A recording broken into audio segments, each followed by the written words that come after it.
தேச ஒற்றுமையை வலியுறுத்தும் விதமாகவும் ஆபரேஷன் செந்தூர் வெற்றி ஊர்வலம் புதுச்சேரி ராஜ்பவன் தொகுதியில் சட்டமன்ற உறுப்பினர் வி.பி. ராமலிங்கம் தலைமையில் நடைபெற்றது. இதில் நூற்றுக்கணக்கான பிஜேபியினர் கலந்து கொண்டு ஜெய்ஹிந்த் என்ற கோஷத்துடன் தேசிய கொடியுடன் ஊர்வலமாக சென்றனர்.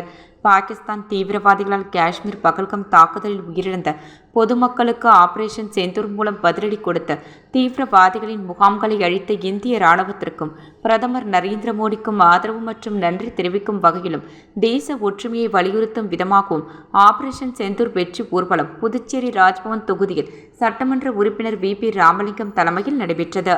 ஊர்வலமானது ராஜா தியேட்டரில் இருந்து தொடங்கிய இந்த ஊர்வலம் நேரு வீதி, காந்தி வீதி, அஜந்தா சிக்னல் வழியாக செஞ்சி சாலையில் முடிவடைந்தது.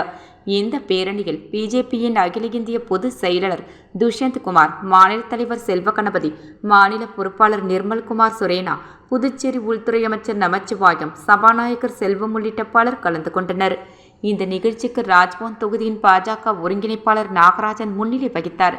மேலும் ராஜ்பவன் தொகுதியின் பாஜக நிர்வாகிகளான ஆனந்தகண்ணன், ஜெயமூர்த்தி, ரவிச்சந்திரன், குணா பாலசுப்ரமணியம், அருண்குமார், தேவநாதன், பிரகாஷ், செல்வம், பாலமுருகன், சந்தோஷ், முருகன், ராகுல், வீரம்மா, பாக்கியம் ஆகிய ஏராளமானோர் பங்கேற்றனர்.